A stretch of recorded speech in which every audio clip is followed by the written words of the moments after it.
Community Board 3. Community Board 4. Community Board 5. Community Board 6.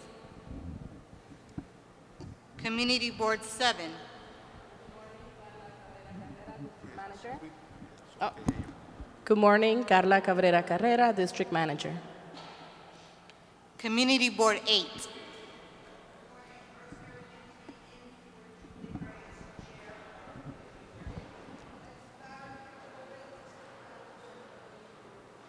Thank you. Community Board 9. Mohammed N. Majumdar, Chairman. Thank you. Community Board 10. Community Board 11. Community Board 12.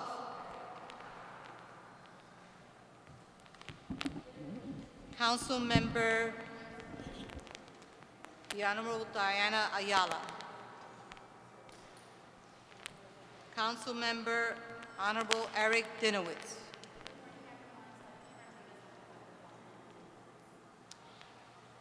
Council Member Kevin Riley.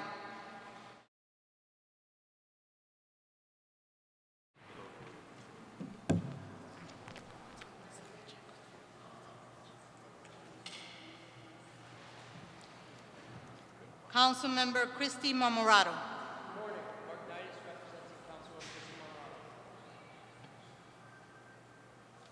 Council Member Perina Sanchez.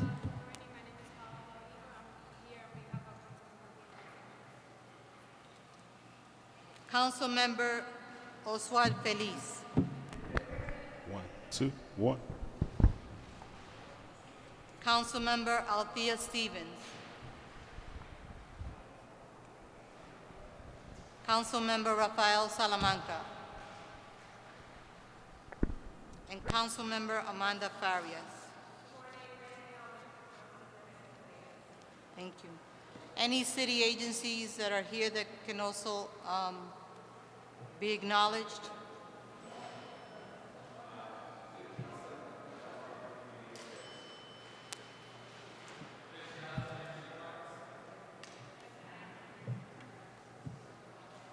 Alina? Public Advocate Jim Williams. New York City Public Schools, Sir Edgar.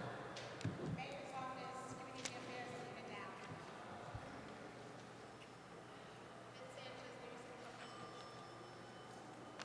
Michelle? Michelle Monasan, SOMOS Community Care.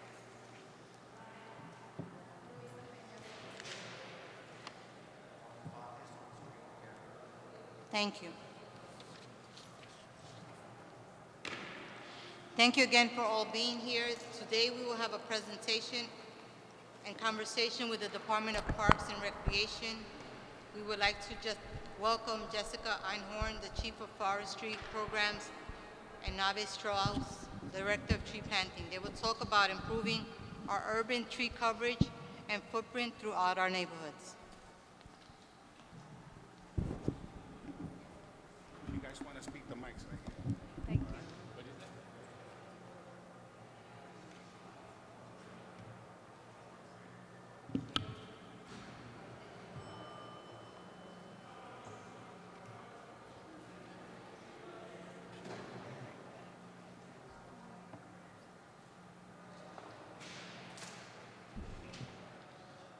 Good morning, everybody. You probably couldn't hear my name a little bit earlier. My name is Neve Strauss. I'm the Director of Tree Planting for New York City Parks.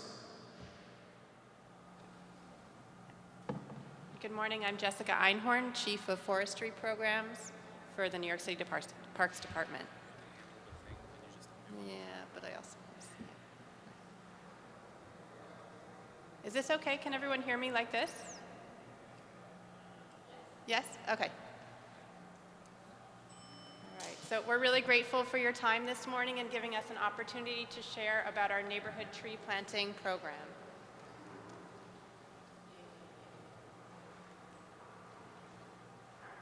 So just to set us up, we at the Parks Department care for trees within New York City Parks jurisdiction, and that includes approximately 5 million trees in our natural areas, as well as over 800,000 trees that are individually managed on our streets and within our parks.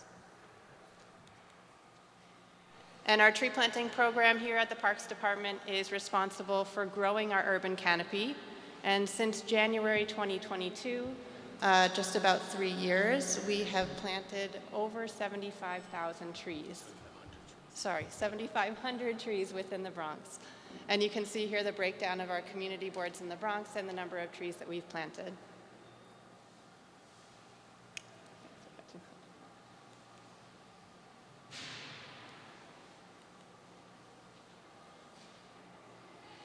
So with our program, we are planting trees across the city and responding to multiple mandates, including public service requests. We've got our prime goal of planting trees in the most heat vulnerable neighborhoods across the city. That's the heat vulnerability index, zones 4 and 5. Oh, thank you. That's much better.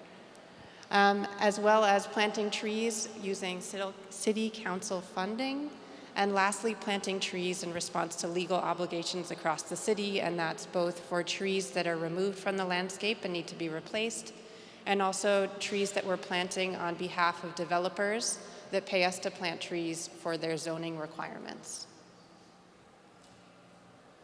And what that leaves us with is really inefficiencies. We've got a very dedicated staff led by Neve Strauss of foresters planting trees across the city, and we can plant approximately 18,000 trees a year. But responding to all those different mandates gives us a rather large backlog. So we have a service request backlog of over 42,000 requests and an average wait time of about 3 years. However, we're still fully committed to stocking our HVI 4 and 5 areas by the end of calendar year 2027, and that means planting a tree in every available space in those areas. So the bottom line here is that we are offering a public service by giving the public an opportunity to submit a 311 request for a new tree, but we're not delivering on that with any sort of predictability. So we're rolling out a new approach to tree planting. We are going to be planting trees in discrete geographic areas and fully stocking those areas before moving on to the next. And in that fully stocking, we're going to be doing comprehensive streetscape improvements. So not only will we be planting a tree in an empty space or cutting a new tree bed and planting there, we'll also be removing trees, removing stumps, replanting where possible, potentially expanding undersized tree beds, and closing unplantable tree beds to mitigate trip hazards. With this approach, we'll be moving in a cycle across the entire city that will take approximately 9 years. But the result of this is that we are no longer accepting service requests from the public to plant individual trees in front of specific locations.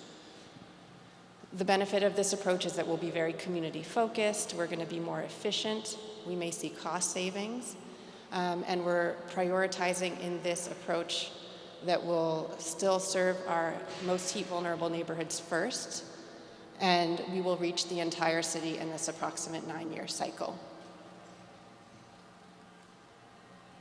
So here's a visual of what a streetscape looks like.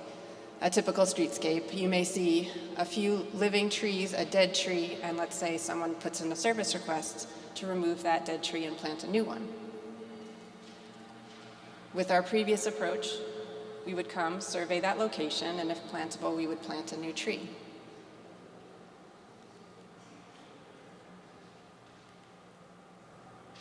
But what we're proposing to do is something more comprehensive. We would have a forester walk down that street, survey every possible location, and plant wherever possible. So I can point out a few of these locations, starting with the top. We may expand an undersized tree bed, remove, if you recall from the previous image, a stump, and plant where there was previously a stump. This location here is too close to a driveway according to our guidelines, so we would be repaving to mitigate a trip hazard. We remove the small dead tree, replant, find a new opportunity for planting. And then here's another situation where maybe there's a community stewarded green space that we see as being maintained. We would not eliminate that from the landscape. We would want to keep those opportunities within the streetscape. So here's a map. We're starting with the transition phase, and the transition phase is using our existing contracts that we already have active or are in the procurement pipeline. And so we've already shifted to this geographic approach, and the foresters on Neve's team are going out and surveying in these distinct areas. However, the contracts that we currently have active don't have the capacity to do the full comprehensive improvements that I just described. So for the next few years, we'll be moving across the city in these locations and planting as many trees as we possibly can. And then we'll be moving into the full implementation. So once we have our new contracts active, we'll be moving across the city in this cycle, which I will point out hits each community board on a 3-year cycle. So we won't be too far from any neighborhood at any given time. The folks in the communities will see us planting trees, at least on a 3-year cycle. And as I mentioned before, we'll be reaching the entire year on a 9-year cycle.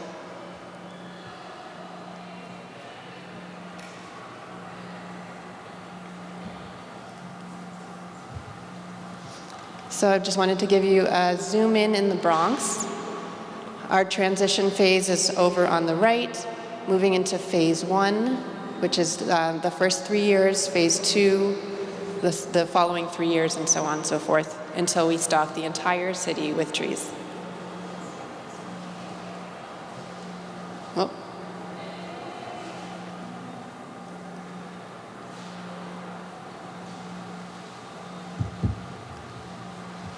Okay, so again, we're really grateful to be presenting to you today. Since we've been rolling out this new initiative, we've been having a roadshow and basically being able to show off this new approach to various stakeholders. So we've been speaking with the mayor's office, we've been speaking with organizations as part of the Forest for All network, and our Parks Committee chair, as well as our borough presidents, and here we are at our first borough board meeting, so we're very excited to be able to present this to you today. We've also distributed a press release, and we've updated our website.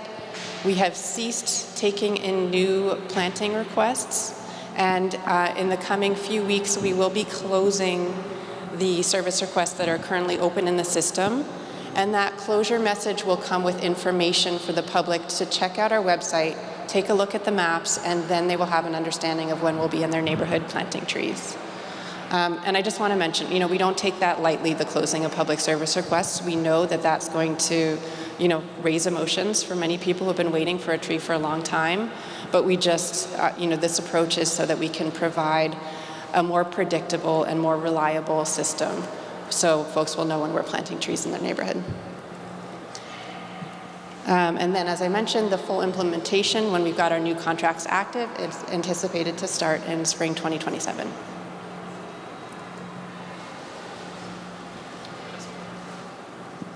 Yeah. Yes. Thanks, Jessica. I want to note a couple things or reiterate a few things that Jessica just said. So during that transition phase, which leverages the current capital contracts that we already have in play, all of the community boards and council districts that are in the Bronx are covered for the next few years. In addition to that, some of the council members that are represented here today allocated funding in FY23, FY24, and FY25. I am aware of those, and those are not going to be neglected as a part of this. In fact, even if the council district falls outside of those different shades of blue that you saw during that transition phase, my team is committed to stepping outside of those shaded areas and fulfilling the intention of that capital allocation.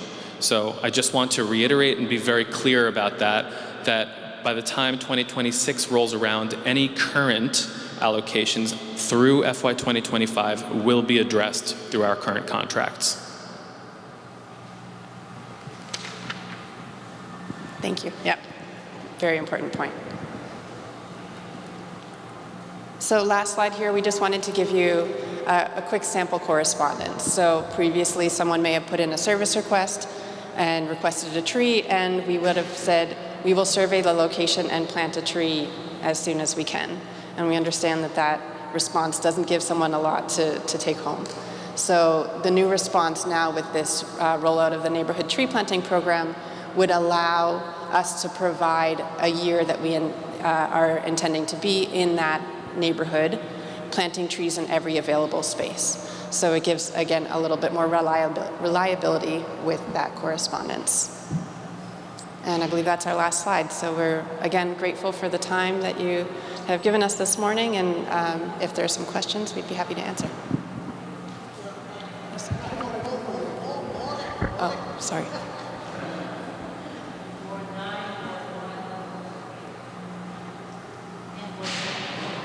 All right, so I have a very serious question. In my district, many people complain that that big tree will become old and that interfering with the sidewalk and lot of accident. And if people saying that they complain, they call to cut the tree, but nobody is responding. Can you give me the effective number or effective email that we can help them, and that blaming us that we are not doing anything? Fix 11 called me and saying that for the light we are not doing anything, for the tree we are not doing anything. They call me accusing me, but meanwhile we're sending the email, but nothing happening. I'm sorry, I have to apologize with the echo. I'm having a lot of trouble hearing. Oh, sidewalk issues with the trees? Sorry, I'm going to place this here.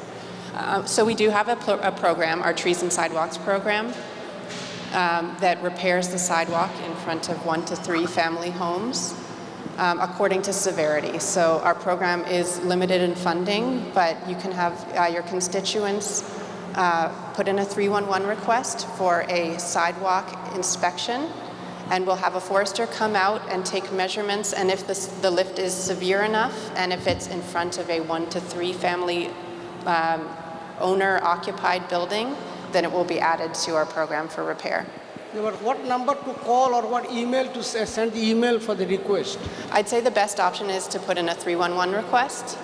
Oh my God, 311, they keep calling and keep leaving the message, nothing happening. And it is really a problem. They're attacking me. I have nothing to do with that. You are the board, you are not doing nothing. I receive this call, I scare all the time. We appreciate that. We'll try to get another way for you to report it as court members. Can you please pass the mic over to Anthony Jordan? Yes, that was Community Board 9.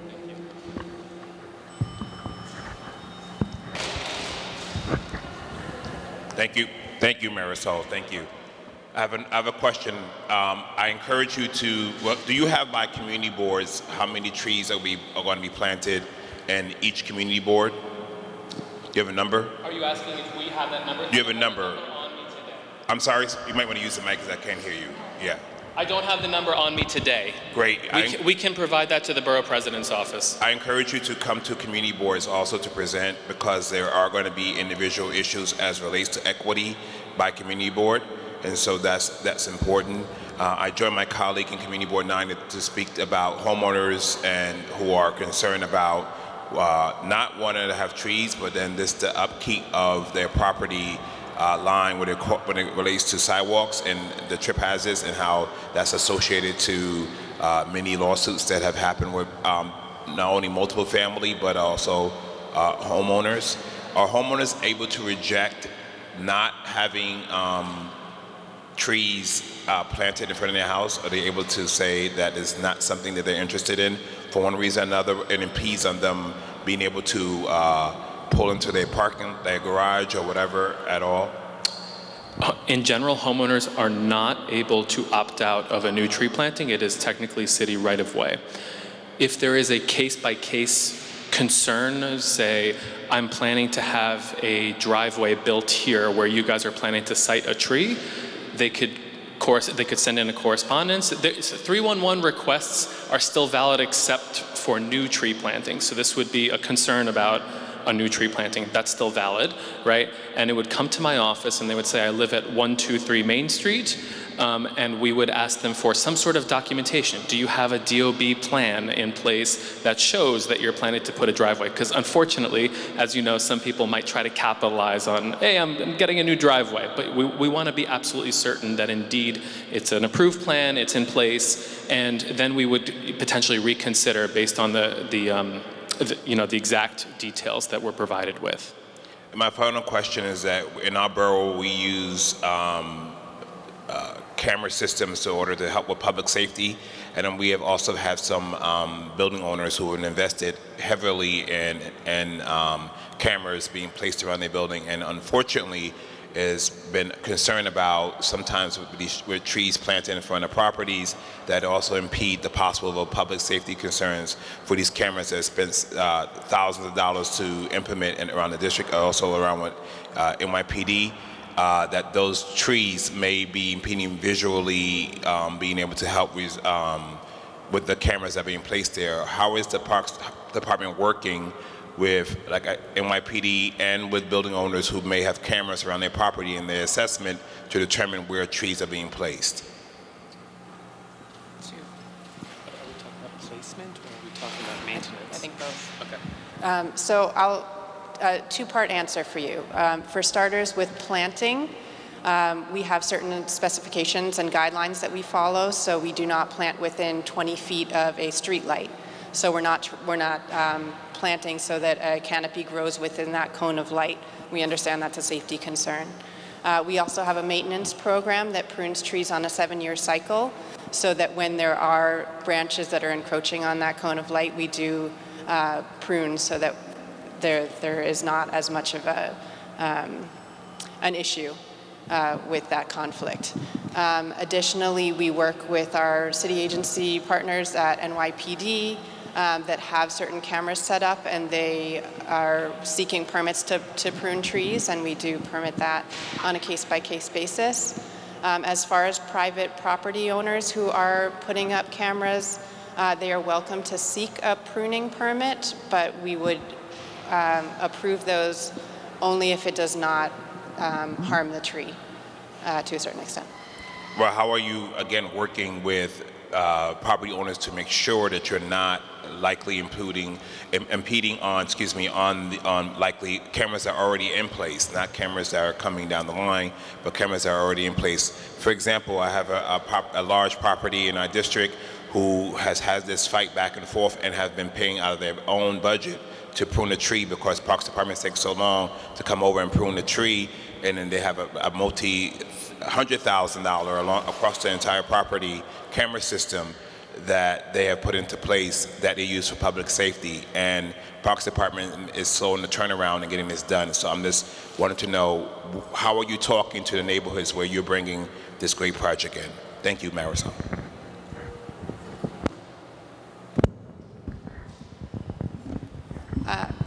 In response to that, I will admit, we are not taking into consideration the private security systems that may be put up.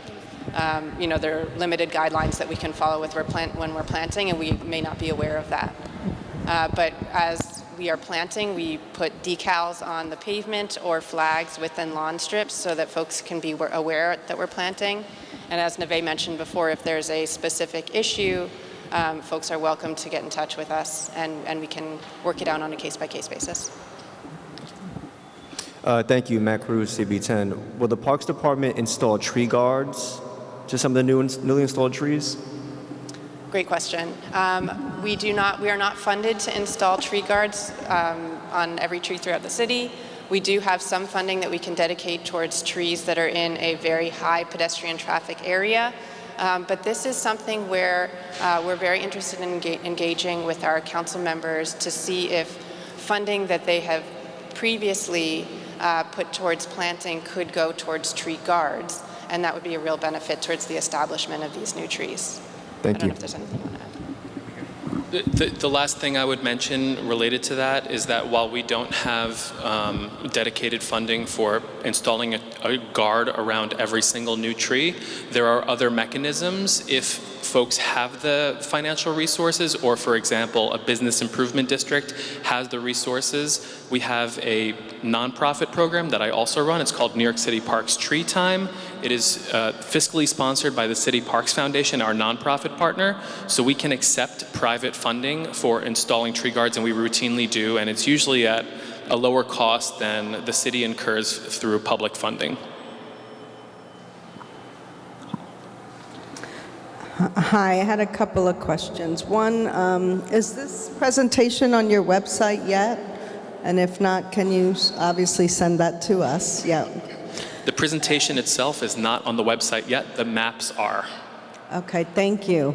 Also, is this the program, we have a lot of developers that are removing trees to make way for driveways, things like that, and they're responsible for working with parks, I think, to replace those trees. Would that still be the requirement, and is this the program they're going to be working with on? Yes, so when a tree is approved and permitted for removal, there's a replacement value associated with that, and developers can choose to plant trees themselves, or they can pay us to plant those trees on their behalf. And we plant those trees as close to the tree that was removed as possible. Right. So it is working within our geographic cycle, but we do anticipate using that private funding coming from the developers outside of the cycle that we've proposed with this program. Thank you.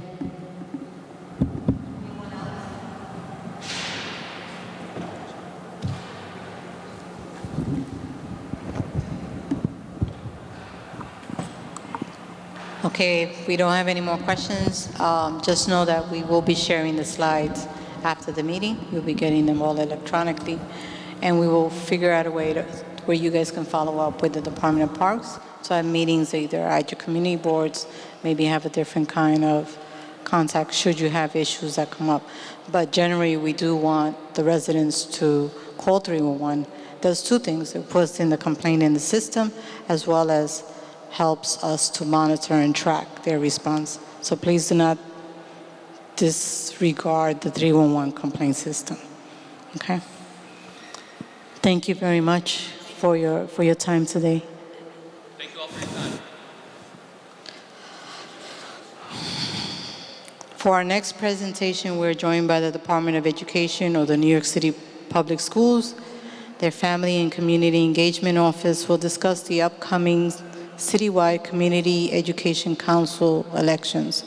Please welcome Serge St. Ledger Jr., the Senior Director of Community Partnerships within the Office of Family and Community Engagement. There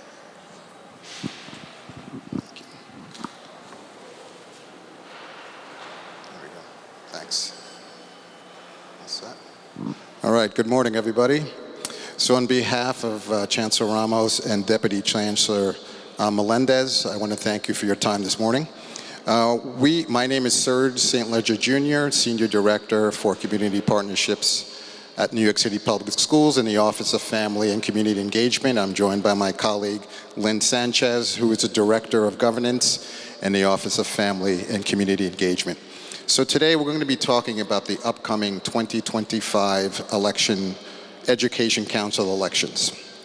Currently, the term will be ending in June 2025, so the current slate of CEC representatives their term started July 1, 2023, ending June 30, 2025. The next term will begin July 1, 2025, and end June 30, 2027. So it's a 2-year term. Just want to give you that information. So we're going to be covering several topics. We're going to be covering the timeline of the elections, exactly what the CECs do. We will be sharing some statistics with you as far as voter participation and those who actually also participated to be candidates. And then there will be an ask at the end of the presentation. So I want to pass the mic to my colleague, Lynn Sanchez, who will begin the presentation. Good morning. Lynn Sanchez from the New York City Public Schools, and we'll start with slide 1.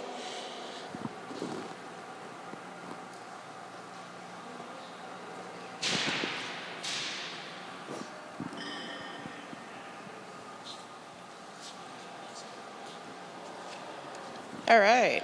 So we're going to start with just sharing the timeline, CCEC election 2025 timeline.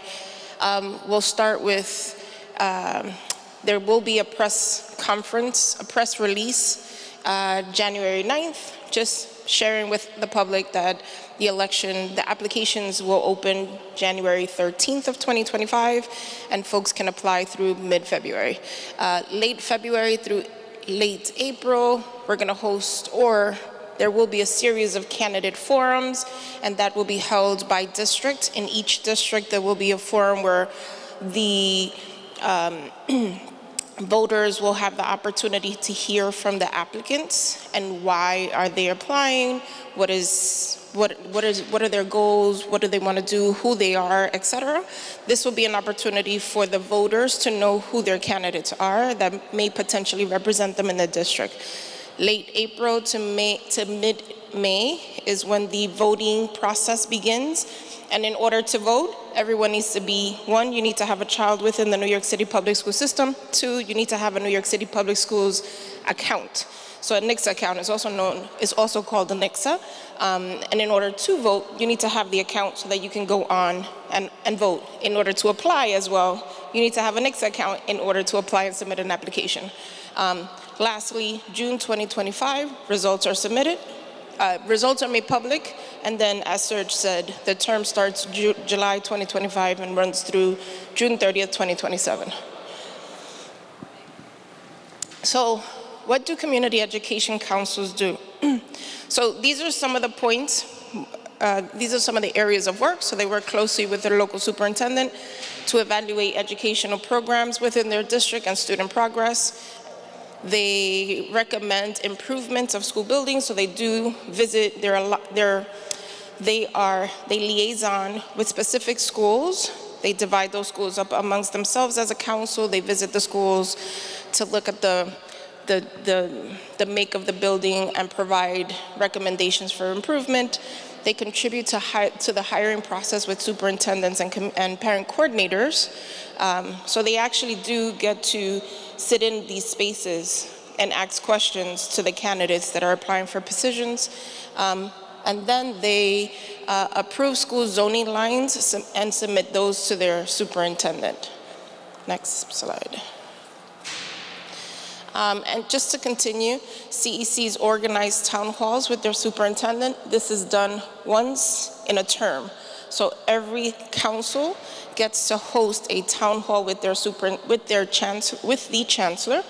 And in this space, it's to hear from the community, to hear from the council, to share with the public school system what's going on within the community, etc.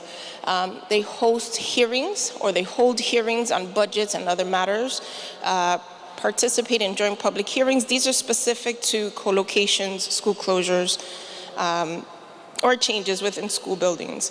Provide input on school closures and co-locations. They host monthly meetings, and this is done every single month for an entire year. By state law, they have to host a meeting every month to share with their constituents, with their community, whether it's resources, programs, but also superintendent gets to publicly share what's happening in their district. And they work closely with their school leadership teams to the assigned schools that they work with. Next slide. Why are these elections important?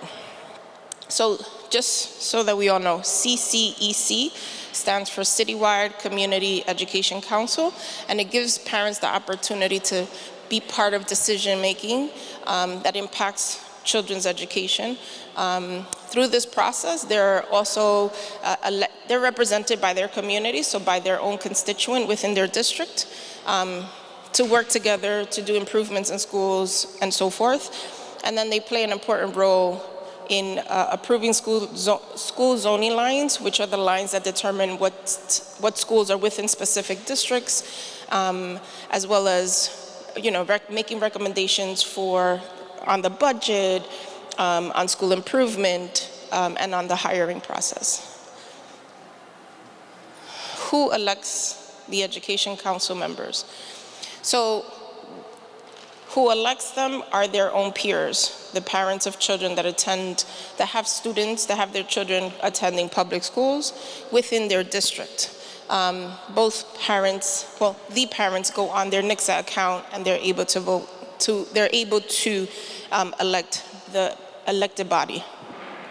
Next. This is just a composition of the city. So in New York City, there are 32 districts in each borough, right? So we have the map of the city, including Staten Island, which is its own borough, 32 districts. And these districts are specific to grades K through 8.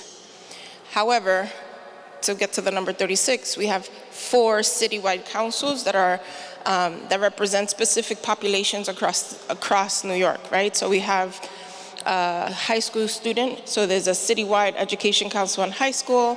There's the L population, the English language learners. There's a citywide council for Ls. There's a special education community.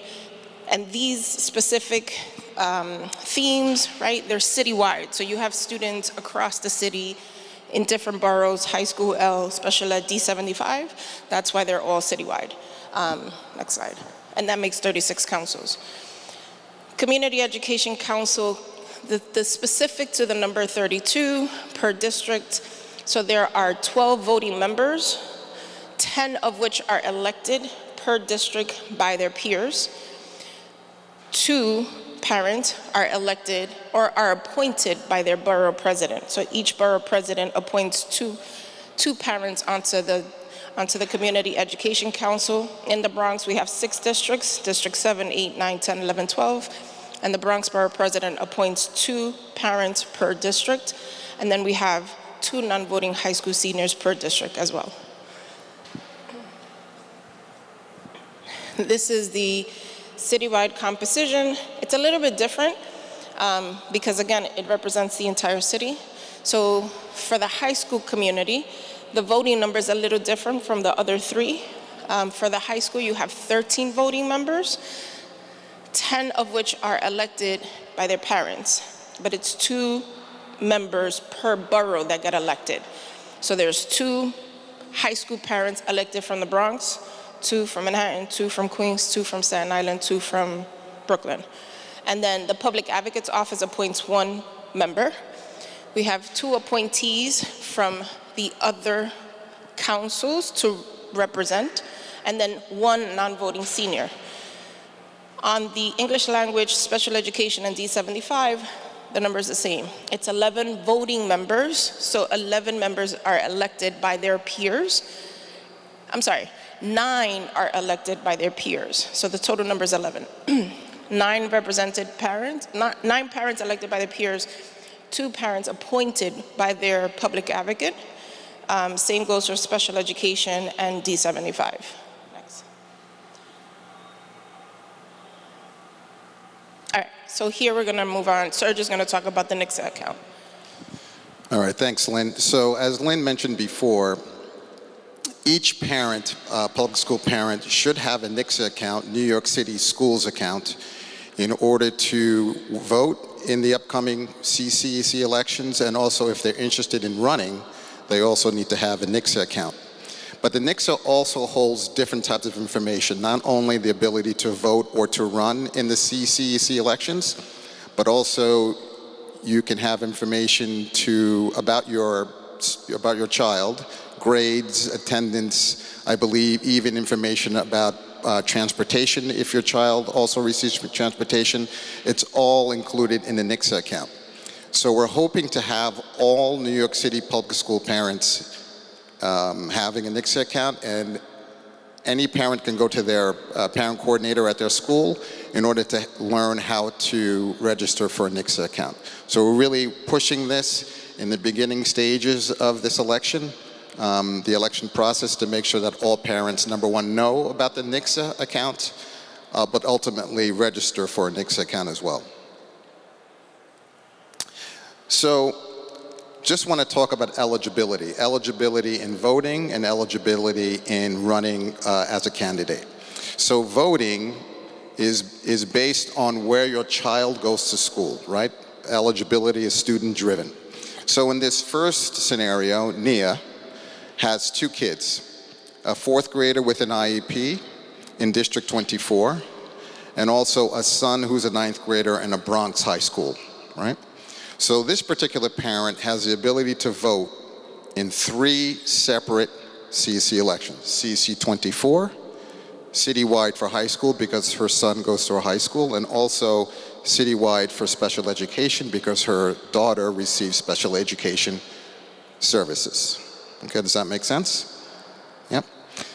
As far as eligibility to run for any of these particular CECs, the parent has the ability to rank which one, in priority order, which one they prefer. So if the mother really wants to run for CEC 24, she can rank CEC 24 as number 1, high school number 2, special ed number 3, and depending on the number of votes, they will be able to sit on one of those councils, okay? So another scenario, a father with a 7th grader in District 14, and who is also an English language learner. So in this particular scenario, this father can vote in 2 CECs, CEC 14 and CEC English language learners, and also eligible to run for sit on either one, okay, CEC 14 or else, citywide, okay? All right, this is gonna take some time to load, but I wanted to share some statistics with you all as it relates to the percentage of people who participated as voters and those who participated as candidates. As this comes up, and I really hope it does, but let me just say, citywide, the turnout, in a word, was dismal. Citywide, only 3.5% of parents eligible to vote actually voted. 3.5%. For those who are eligible to run, it's less than 1%. That's across the city. It varies in each borough, but every borough is under 1% for those who are eligible to run for the CEC elections. And I apologize that this isn't coming up. We've been having some technical difficulties, with this presentation, so let me just give it some time.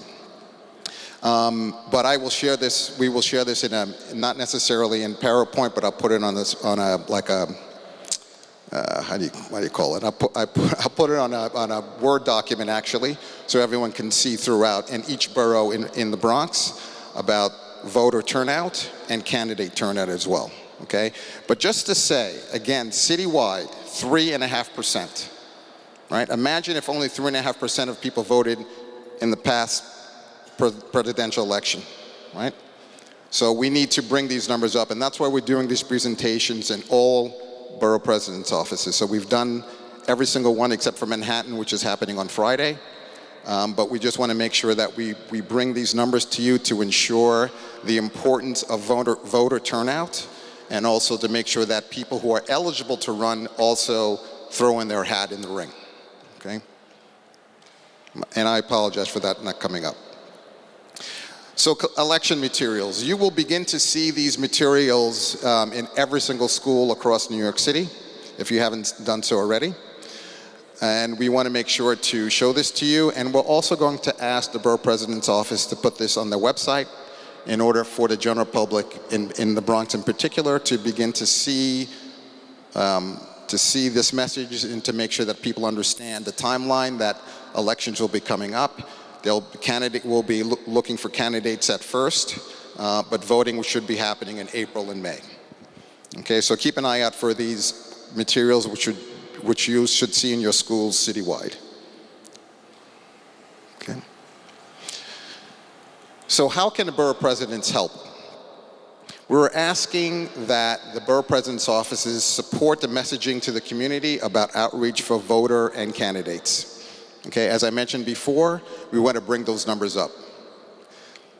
We also want to ask borough president's offices to distribute any materials relating to the CEC elections, and we'll be sharing that accordingly to make sure that goes out.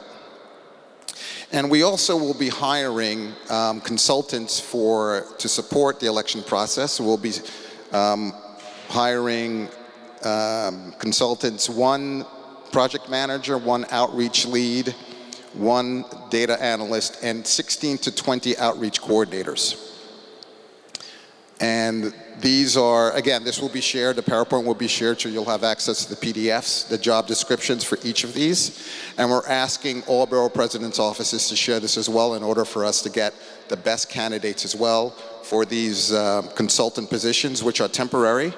But they will be working probably up until the elections, April, May, June, in order to support this process, to make sure that number one, we get turnout, both for the candidates and for voting. Okay, and this is a QR code. If you guys want to take a picture of that, please do so. You can send any questions, or there's a lot of information once you access this QR code. And if you have any questions throughout the process, the email address is elections2025@schools.nyc.gov. Okay, so that's it for our presentation. We're open to any questions.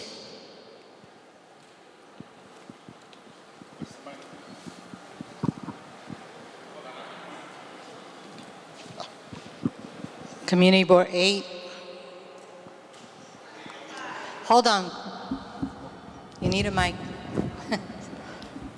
I know it's very difficult to hear in here. The mic helps a bit. Thank you. Just a few questions about the CEC. Are the meetings, when they join monthly, are they in person or on Zoom?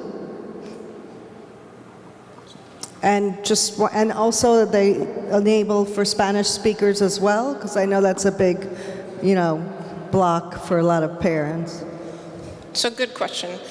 Community education councils have to host 1 meeting a month for the whole year. The answer is yes.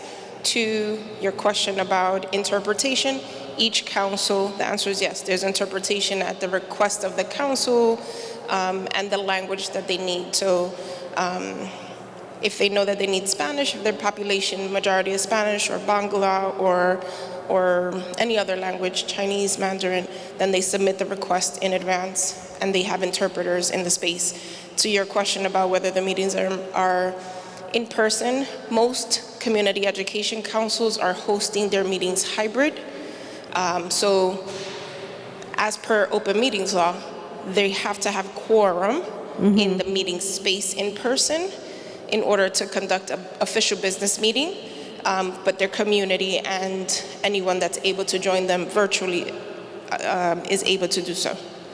As long as it's in their bylaws, right? There's like a big thing on it, but yes, hybrid or in person. Most of them are hybrid. And how much are you offering to pay the community outreach coordinators for this program? Currently, I can't give you an exact rate per hour, but it's about $35 to $50 an hour. Okay, great. Thank you.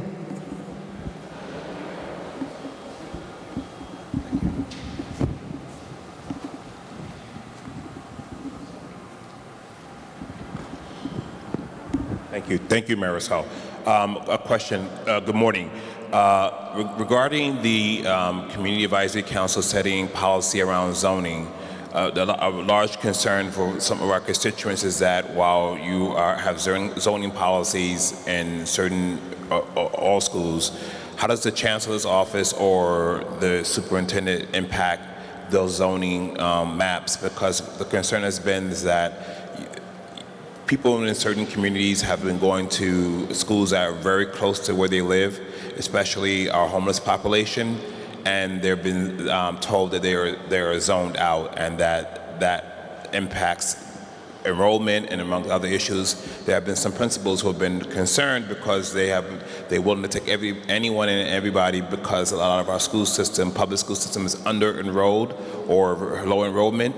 So why do we only leave that issue in the hands of our education council? How much does the central office or have influence in that type of policy around where schools are able to take young people from whatever addresses relating to zoning? Do you have an answer to this or no? So specifically to zoning, the councils work closely with their superintendents to work on zoning lines, and then it gets approved by the PEP, right? So it's not we make the ultimate decision. They look at the map, they work with other offices within the agency, and the superintendent, and there's ongoing conversations, and then once they've reached an agreement, then it gets passed over to the PEP for approval. But what you said, there's a lot there, right? So you mentioned enrollment, I heard welcome centers. So that's something that I would suggest that you either email, right? So, because the answer varies and it could be very different. But then it's not, the regulation or the policy is one thing. What councils do is something different. Sure.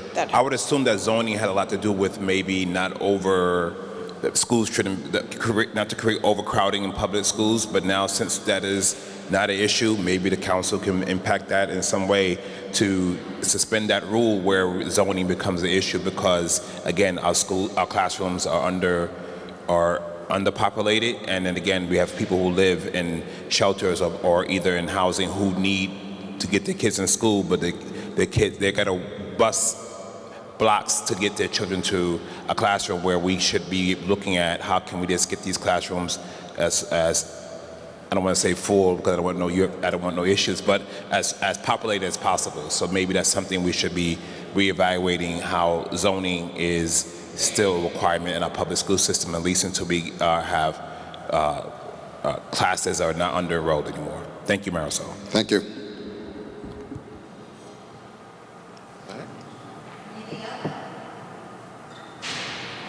Okay, thank you so much. Thank you. And again, we'll be sharing this presentation so you can have all of the contact information available to you. With that said, thank you again, Department of Education, for sharing this important information with us today.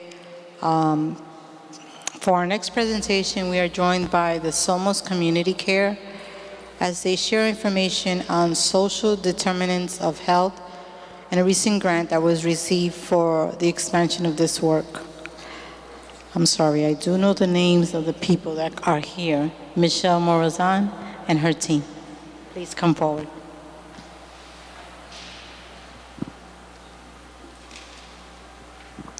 Good morning. My name is Michelle Morazan, and I'm the Vice President of Policy and Strategy Development at SOMOS Community Care. I'm joined by my colleagues Pauline Fonte and Luisa Peña. And I want to first start off with thanking you for all the work you do in support of Bronx residents. We have partnered with you before at SOMOS Community Care during some of the toughest moments this city has faced, especially in the pandemic. And we want to reintroduce our work to you as we continue to make strides in integrating the physical and social care of all Bronx residents. We are very excited to come to you with the announcement of a new role that we will be taking across the entire borough. So some of you may be familiar with this logo and some of our name, but I will again reintroduce you to who we are and what we do.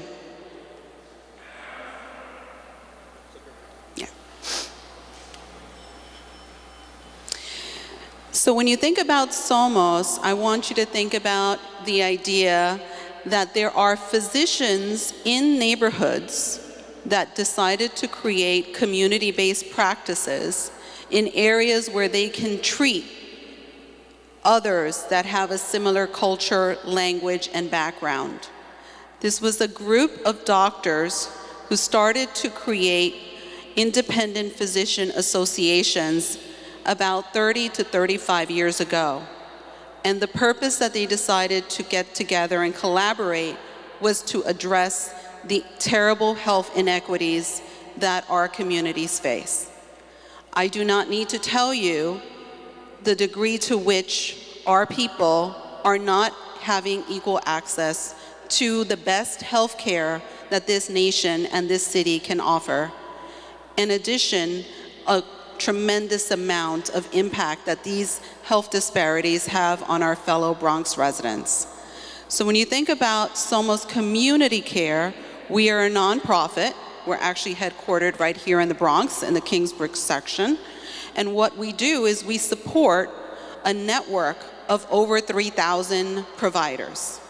About 2,500 providers are healthcare providers, mostly primary care providers that have neighborhood-based clinics, and an additional group of social care providers, organizations, mostly community-based organizations, that are dealing with the other issues that affect your Bronx residents' health, housing, environment, education, some of the things we've been talking about just today. I'm proud to tell you that SOMOS Community Care, in its network, serves nearly 1 million New York residents. We are currently supporting about 25% of Medicaid members across New York City. A great deal of our members actually reside in the Bronx. And when you look at our map, you'll see that our independent practices are spread across the city.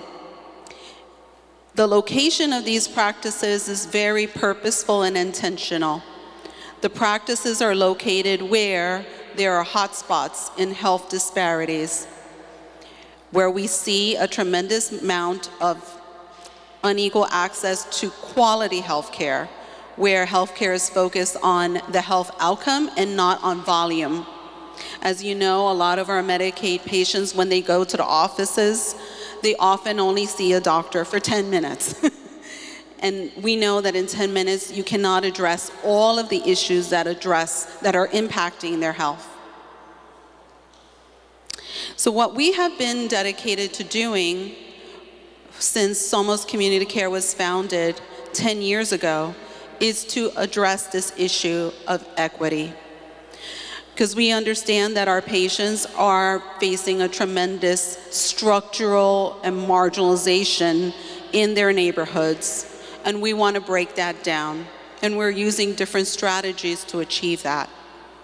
A lot of the strategies revolve around compassionate care, cultural humility, cultural competence, linguistic competency, and the idea that there should be coordinated care.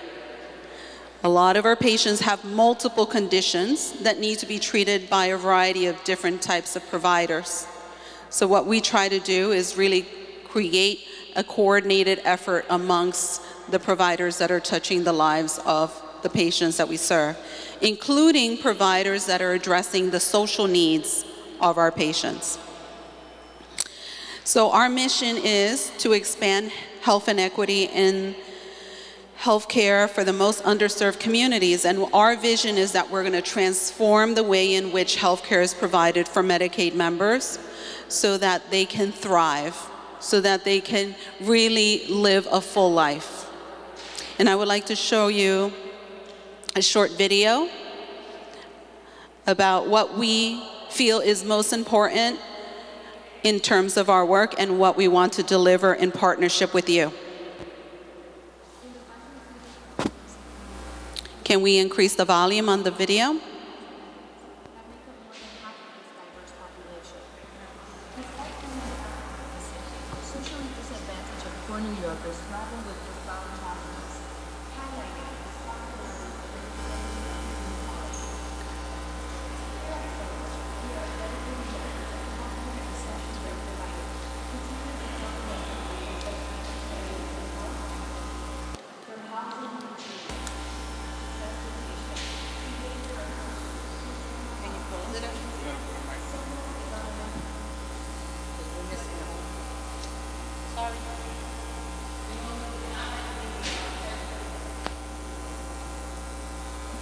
One, two.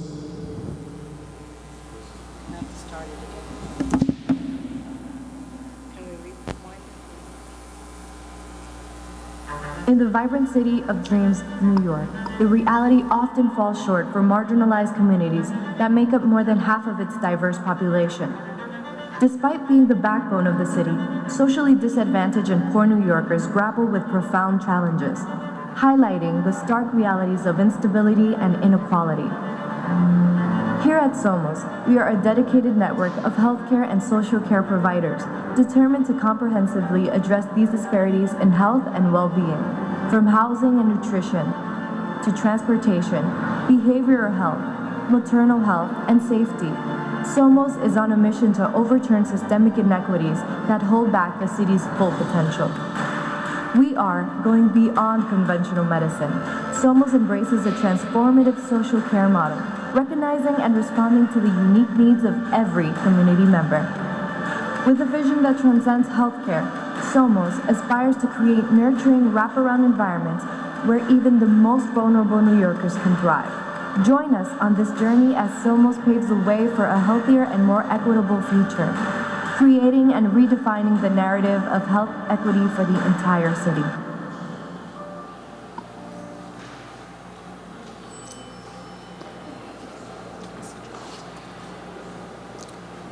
So as you can see from the video,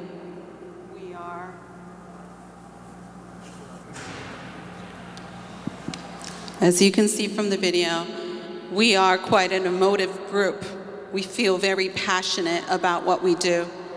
And the network of physicians and also social care providers have had a history of making transformative changes in the way in which our Medicaid members are able to benefit from our coordinated efforts. During the pandemic, we had a lot of success. We were very quick to respond to the pandemic, and we were able to have a coordinated effort, not just with the state and the city government, but also with Borough President's Office. So we hope to continue that partnership. During the pandemic, we fed a lot of people. We actually kept the stock market open by testing everybody at the New York Stock Exchange. We helped municipal workers return to work by testing and vaccinating them. We helped reopen New York City schools by making sure that New York City students and staff were tested and also vaccinated. And as you can see, we have had quite a bit of achievement.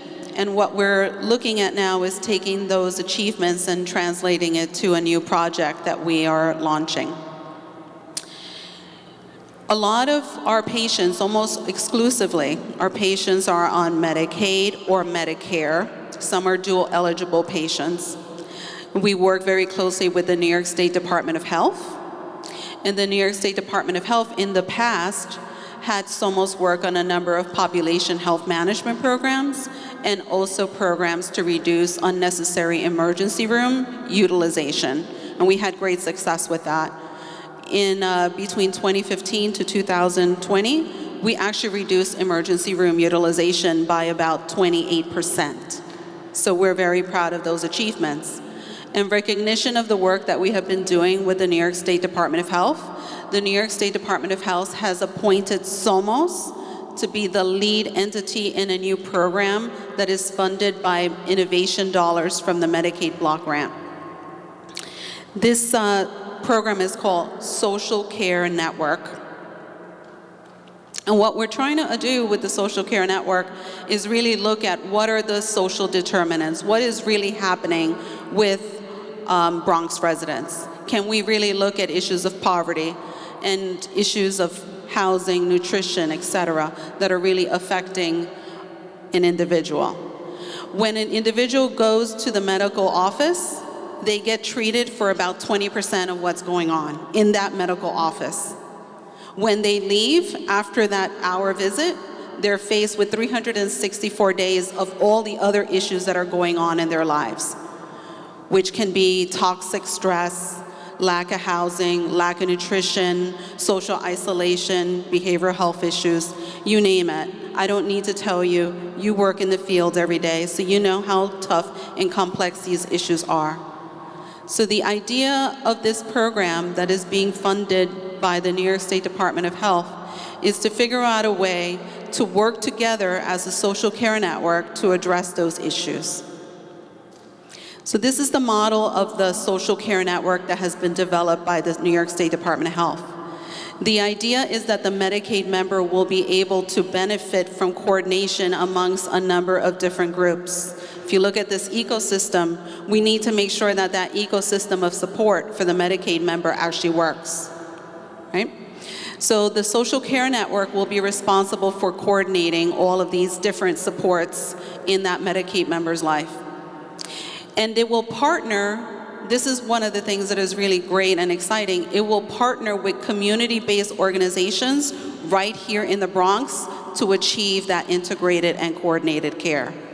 So SOMOS is receiving a grant to do the coordination and to make sure that those new CBOs that are providing services around what the Medicaid patient needs are getting paid and are building their capacity. The social care network will be responsible for obtaining and getting community-based organizations in the neighborhoods where our members live to provide services that they may not already be getting paid for that Medicaid member, whether it's nutrition, housing support, social care navigation, or other types of services for certain types of populations. The social care network will now pay a fee to each one of those CBOs for delivery of that service. But how do we know what the Medicaid member needs? The Medicaid member needs to be screened. Each Medicaid member in the borough of the Bronx will be getting a social care screening. They will be asked questions about what is going on in their lives in those social determinants of health. And based on the evaluation of their screening, they will be getting referrals to services that will be free to them, that CBOs in the community will be now responsible for delivering and getting paid for. Many of these CBOs have been delivering these services without getting paid for them. So we're very excited about that. The screening of Medicaid members will start on January 1st, 2025. I'll repeat. Right after we come back from holiday break, we will start screening every single Medicaid member in the borough. There is an excess of about 650,000 Medicaid members that we know will be eligible for services that will be screened in this borough. So what we'll do as a social care network, once we have every Medicaid member screened, we will start to work to coordinate that care around the member. Some members will need a lot of social care navigation for existing government benefits. Others will need more enhanced support because they have chronic health conditions, they may be facing a mental health issue, a behavioral health issue, etc. So now those services are called health-related social needs services. The social care network will be paying for those types of services out of this grant. So you will see a lot of this happening starting in the beginning of the year. You will see members getting screened and then being referred to health-related social care services that will be delivered by the neighborhood CBOs. And then we will also continue to track each Medicaid member to make sure that they are getting the supports they need. These are the kind of health-related social needs services that Medicaid members will now be eligible for. I think it's important to point out that the case management component will be very important because once a member is screened, their life is always changing, right?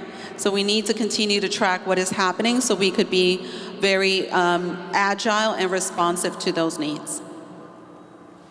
Who is eligible for these new social care network benefits? Any Medicaid member who is currently enrolled in a managed care organization Medicaid plan is eligible.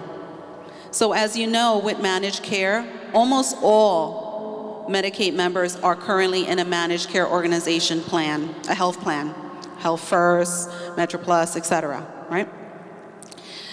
So if you think about who are you touching in the neighborhoods, many of your community members are benefiting from the Medicaid safety net. So now they will be getting screened and they will be getting additional supports as a result of what the screening tells us.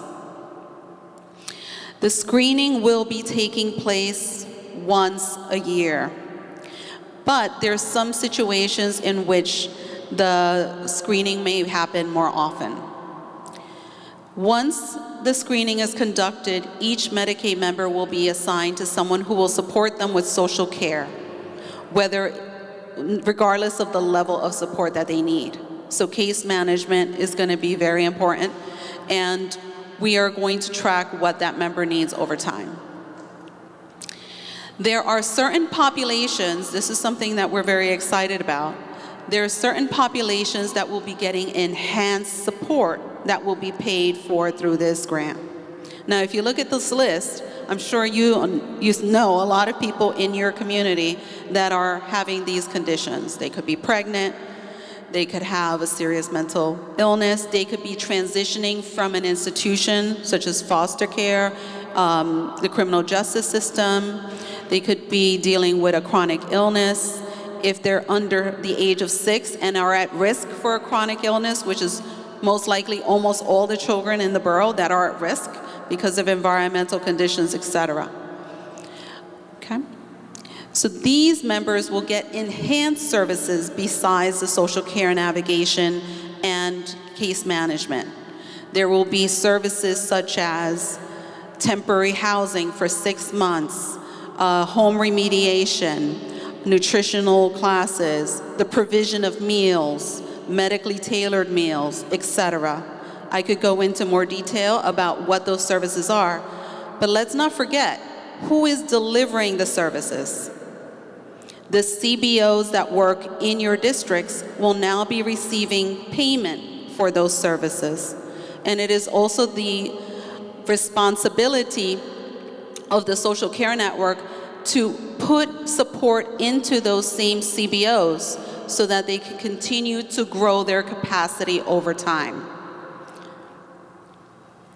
So here's when a person will get screened. There's times when the person may be going through a major life change event and there will be a need for a new screening. So those are exceptions to the point where a screening only takes place once a year. Okay, I already reviewed this about what happens when a member needs services. They'll be assigned to a case manager. So how do Bronx residents benefit from this program? Well, first of all, we will have a better understanding of what their social conditions are and what kind of health-related social needs they will be attached to, and what kind of CBOs will be providing those services in their neighborhood in a way that is coordinated and it feels much more expanded and wrapped around that member. The providers in the network are culturally and linguistically competent. That's very important for each one of our members, especially since there's a lot of hesitation and sort of like not a lot of trust in government programs. So that will be important. And as a result of their coordinated approach, the member will have a better experience. How do CBOs benefit from the program? The CBOs will have now an increased funding opportunity because they will be getting paid for services that they deliver to the Medicaid patients that they may not have been getting paid for before. And there is a fee schedule. I'm happy to share it with you. They will also be benefiting from technical assistance, capacity building funding from the social care network in order to make sure that as they get more and more referrals, they have the capacity to meet the demand of the Medicaid members in the community. And in addition, there's going to be very large investments in technology to track just how we are doing in terms of addressing those needs and what kind of improved health outcomes we're seeing for each member. So if we know there's a child who has asthma and we need to go in and remediate that home, provide other supports for that child that's on Medicaid, we will most likely see a very positive health outcome as a result of that remediation, case management, social navigation, etc. That's our aim with this program. I'm very excited to partner with you. And you play a very important role in this because you are touching a lot of the community members in the Bronx. You work with the community members every day.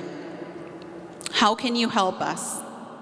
Well, this program starts on January 1st, 2025, so help us spread the word.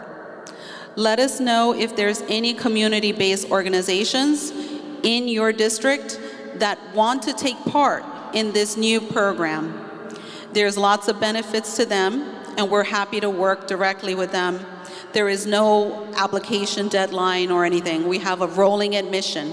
We want every single CBO in the Bronx who provides these services to benefit from the program. And let us know what you're seeing, how you think we can improve the approach in this new program. The federal government has committed to funding this program for about 31 months. And then we'll see what happens as a result of the outcomes we're getting, whether or not there will be a continuation of this. I'm happy to address any questions that you may have.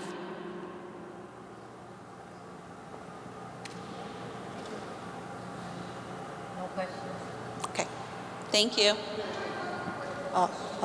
Okay, Community Board A has one.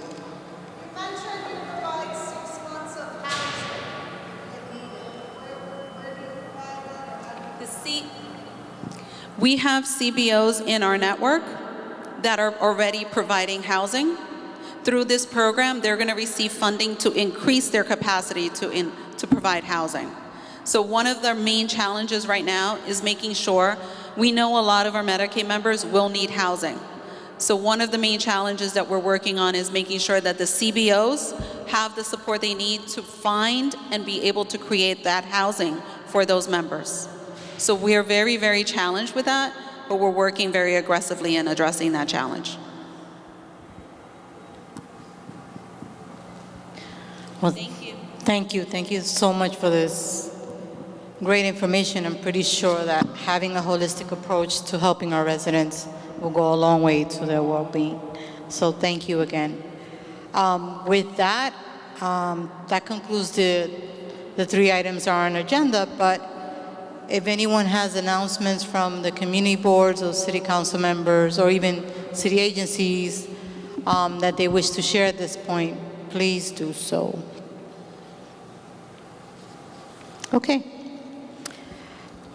So I wanted to let you guys know that you got a packet when you came in, and it includes the tentative schedule for our 2025 Borough Service Cabinet and Borough Board meetings. So please look at them.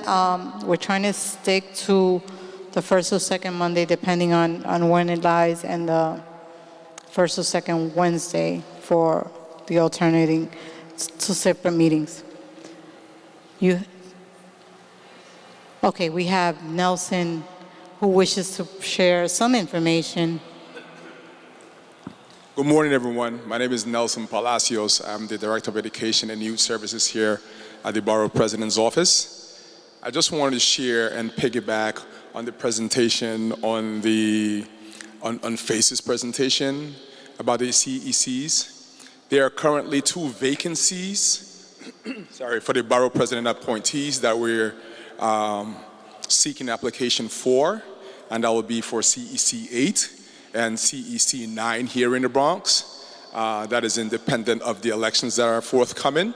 So if you have anyone who is interested in your constituency or parents in your network, please ask them to fill out the application that's on the FACE website. They will vet them, they'll share them with us, we will interview them, and the Borough President will then make an appointment of that person. So there are 2 vacancies that we're seeking to fill as soon as possible. Thank you. Thank you, Nelson. I also wanted to share some events for the holidays that are coming up. We have a concert series in this very room on Wednesday, December 18th, from 11 to 3.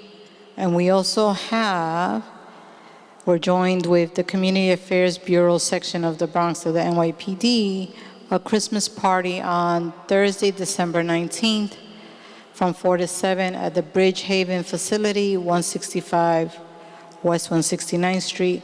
And again, you guys receive these. I'll be happy to send them electronically. We're also holding our Hanukkah celebration and menorah lighting on Thursday, December 26th, from 3:30 to 5 p.m. in this hall at 851 Grand Concourse. And it's along the lines of health. We're asking people to join our free in-person baby wearing workshop for those that are expecting or helping mothers carry their babies. That's going to be held Friday, January 10th from 10 to 1, again in this room. And if you haven't seen it already, we do have the Savor the Bronx coming up, and we're asking restaurants to nominate, or if you have any restaurant you want to nominate or be included in Savor the Bronx. It takes place, the restaurant week takes place February 18th through February 23rd. Please visit the ilovethebronx.com website for more information. And on behalf of the borough president and the staff here, we want to wish you all a safe and happy holidays, Merry Christmas, Happy Hanukkah, Happy Kwanzaa, and all the other holidays that we do celebrate during this time. May you all be safe and blessed. Thank you so much. Our next meeting is January 9th, I believe. 8th, I'm sorry. January 8th for the Borough Service Cabinet, and I think January 13th for the Borough Board. Thank you.